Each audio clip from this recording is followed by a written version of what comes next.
contribuição, de fato, seja religiosa, seja da música, da literatura, da cozinha, da forma de andar, de sorrir, da alegria, ela entra no cotidiano como se fosse natural, incorporado por todos e que ninguém questiona de onde vem.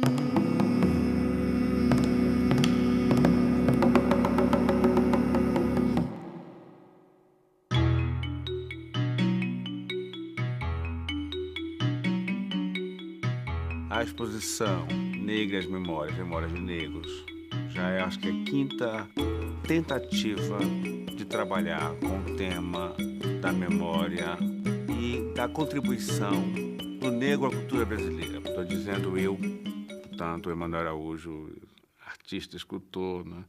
Não sou um acadêmico, né? Não é uma tese. Estou dizendo que a contribuição é tanta e tamanha que estamos acostumados a conviver com todas essas coisas, com todas essas contribuições, como se elas não viessem de lugar nenhum. Entende? Quer dizer, a música, a literatura, a religião, o sincretismo, essa miscigenação imensa que está na comida, então está no ar que se respira, não é? E que parece, pelo menos no ar que se respira, desde São Paulo até o Maranhão, de Minas, toda a região de Minas Gerais. É preciso que se reafirme que essa é uma contribuição afro-brasileira e que, de fato, ela nasceu de um encontro ou de um grande desencontro entre portugueses e africanos.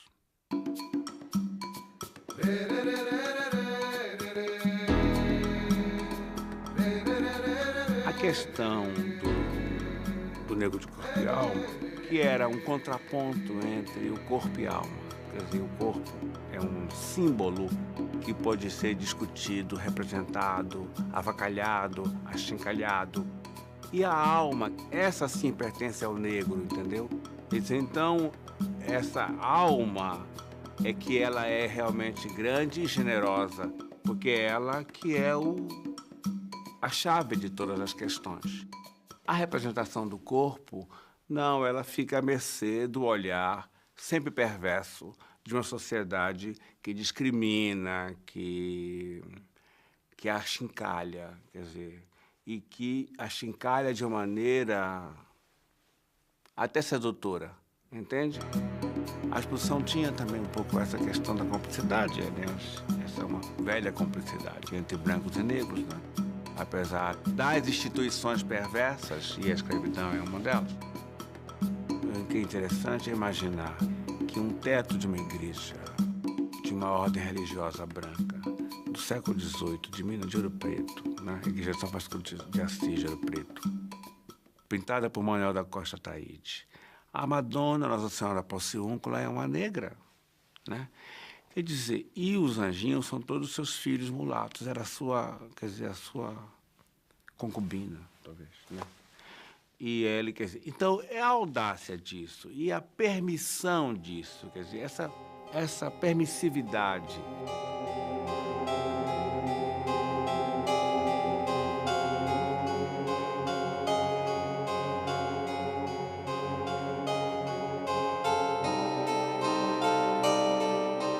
O que também nessa exposição se estabelece é um reolhar ao Brasil a partir do modernismo, a partir de que a cultura brasileira volta a ser pensada, ou melhor, repensada a partir do modernismo. Foi feita uma grande viagem, né? Seja pela representação desde os tapetes do século XVII, da pintura holandesa, fosse através do imaginário do século XIX, da representação do negro na academia, da representação do negro na obra da Tarsila, por exemplo, ou de Portinari, ou de Passetti, desses artistas do modernismo, fosse do próprio artista negro se representando, fosse artistas brancos, mas comprometidos com a causa negra, como Caribé, como PRVG, como Mário Cravo.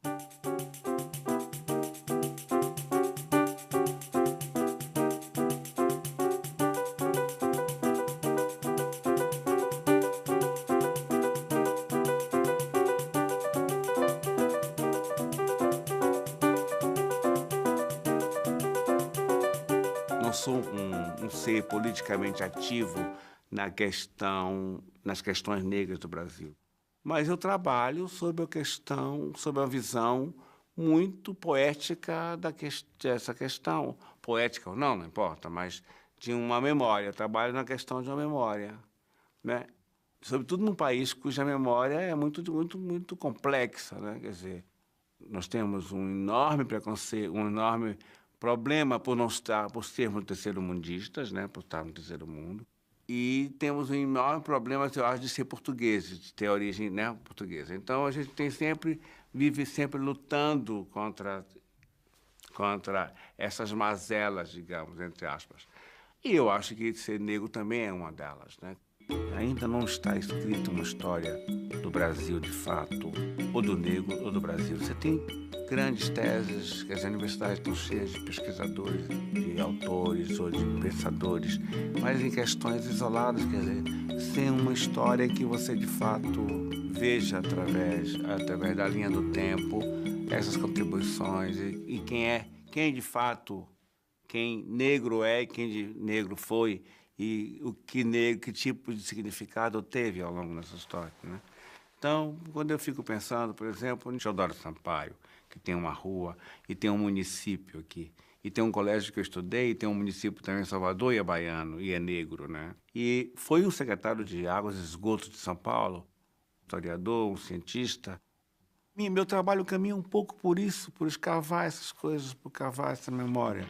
Vou partir, não sei se voltarei.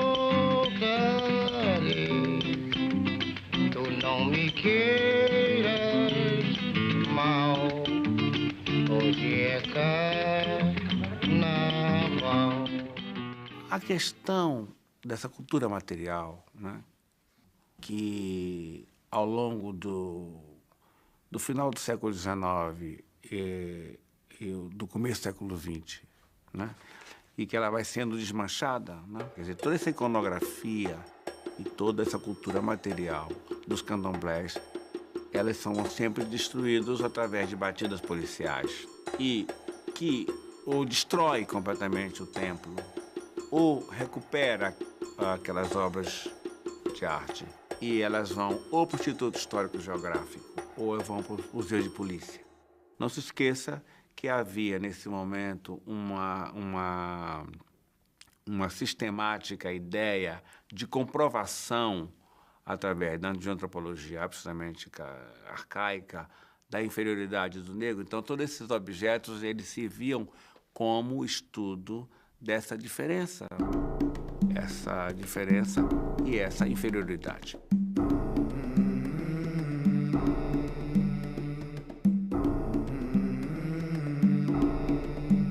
Essa memória é interessante porque pensar que, em 1904, Nina Rodrigues escreve um enorme artigo chamado As Belas Artes dos Colonos Pretos. 1904 quer dizer um dos primeiros artigos sobre arte negra no mundo, em que ele está trabalhando com a ideia de que aquela arte, embora tosca, ela é arte. Quer dizer, né? Quer dizer, essa intenção de reconhecer naqueles objetos de culto que vão além do objeto de culto já é muito importante. Quer dizer, então, aí é o primeiro registro, vamos dizer, de uma arte absolutamente africana ou afro-brasileira, através de dogmas que não são mais o eurocêntrico, mas são os dogmas da chamada arte paleoafricana. Quer dizer, que são dogmas que vão estabelecer o que é esta arte africana, aonde é que está esteticamente fundamentada. Quer dizer, ela não é uma coisa aleatória, nem primitiva, nem primária. Ela é uma arte primal, no sentido de primeira, e com dogmas próprios que lhe estabelece e lhe impõe critérios criativos, portanto, estéticos, capazes de influenciar toda a arte europeia. Essa arte africana foi construindo, foi influenciando e foi fundamental para a criação do surrealismo, do cubismo.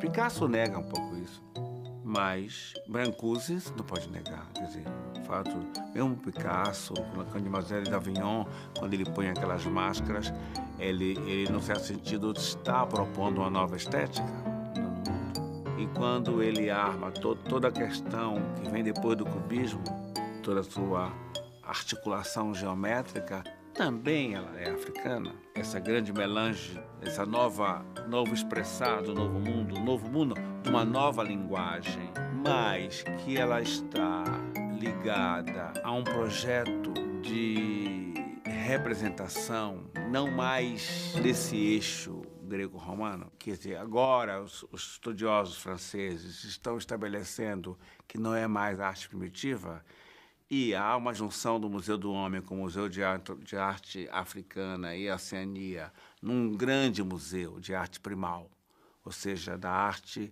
que estabelece o princípio de todas as coisas. Então, essa é uma nova, quer dizer, essa questão da arte primitiva, da ancestralidade ou da arte étnica, já isso não se discute, já é uma outra questão.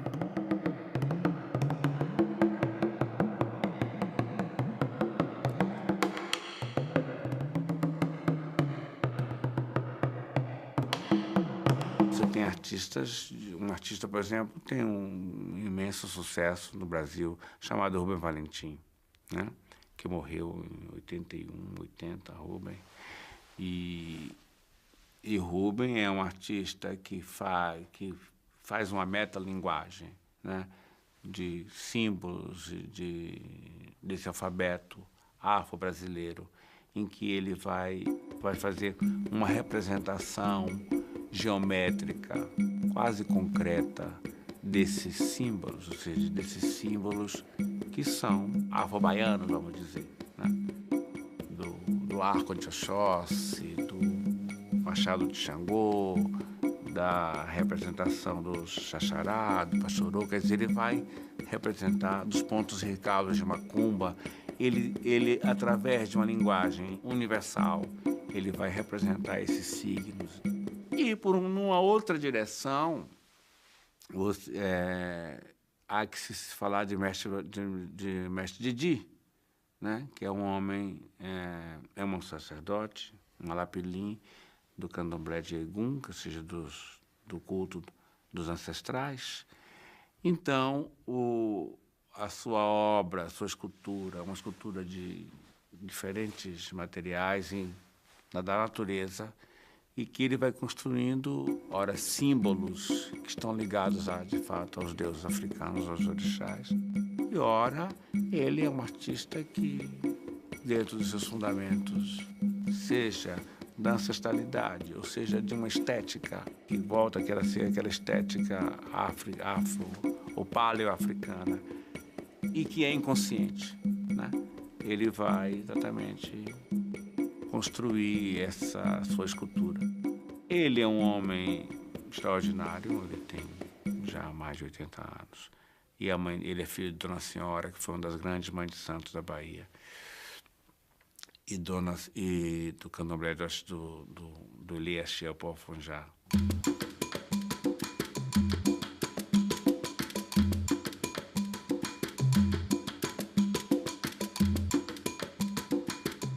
Tem uma forma de representação, e que essa representação é uma representação ancestral, quer dizer, eu não sei dizer como ela é transmitida, eu não sei dizer como é que isso se dá, mas o fato é que quando quando alguém está se iniciando nessas questões todas religiosas, isto é uma forma que se incorpora.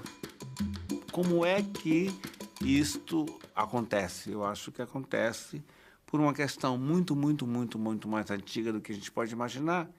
Quer dizer, o fato do sujeito, alguém estava falando isso, de que um escravo, de um sujeito que se tornava escravo, passar por uma árvore do esquecimento, não quer dizer que ele, de fato, esquecesse a sua condição, né, de africano, né, da sua origem.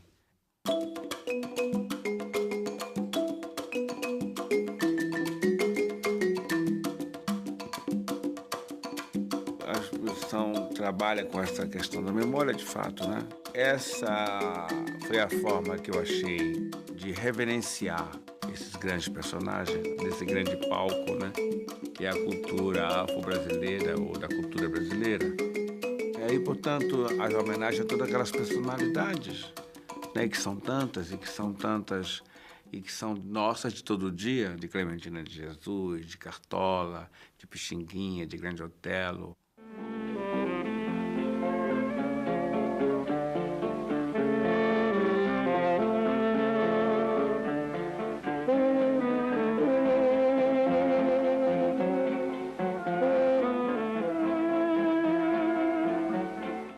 Quando você ouve Cartola, nada é tão original quanto aquela música dele. E quando você ouve Clementina de Jesus, nada é tão original quanto aquela voz. Então, essas vozes, esta poética, ela é absolutamente nova e ela é absolutamente brasileira. E ela é absolutamente matizada, do branco ao pardo, né, do moreno ao sarará, sei lá, entende? Quer dizer, a minha ideia é que essa grande ferida seja sarada, de fato. E a única forma de sarar uma ferida, eu acho que é conviver com ela, né? Conviver com ela de uma maneira eloquente. Atraca, atraca que vem nanã, yeah. Atraca, atraca que vem nanã, yeah. Atraca, atraca que vem nanã, yeah. Atraca, atraca que vem nanã, yeah. É nanã, anhatuma, é nanã, mamãe é majá, é nanã que eu vou sarava, yeah. Assim como se pode ouvir um Cartola, e pode-se ouvir uma Clementina, e pode-se comer uma comida baiana, um vatapá, um acarajé, ou possa comer uma comida mineira, ou possa, sei lá o quê, ou possa participar de uma festa de São Benedito, ou possa participar do Rei de Congo, ou possa participar do Bumba Meu Boi, ou possa participar do maracatu rural ou do maracatu, enfim. Todas essas formas que estão vivas e muito vivas, elas são, num certo sentido, elas têm origem na África, de fato, e elas têm origem nesses negros que aqui vieram, para aqui vieram, trazidos, e que, subterraneamente ou não, conseguiram incorporar e fazer desse país absolutamente original.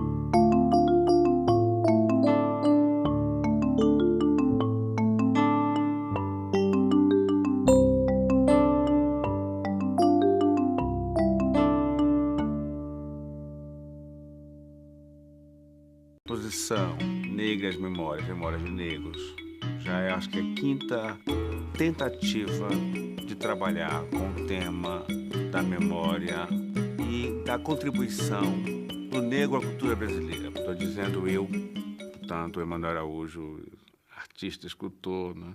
Não sou um acadêmico, né? Não é uma tese. Estou dizendo que a contribuição é tanta e tamanha, corrida, alegria, ela entra no cotidiano como se fosse natural, incorporado por todos e que ninguém questiona de onde vem.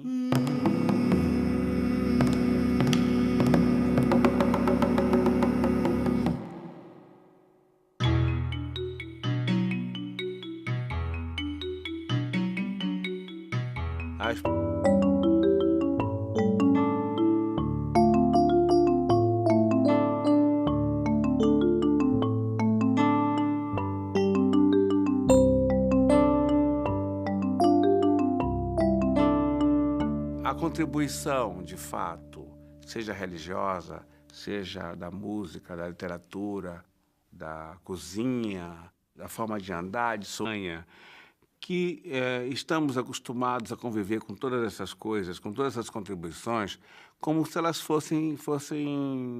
não viessem de lugar nenhum. Entende? Quer dizer,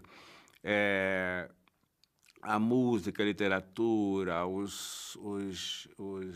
a religião, o sincretismo, essa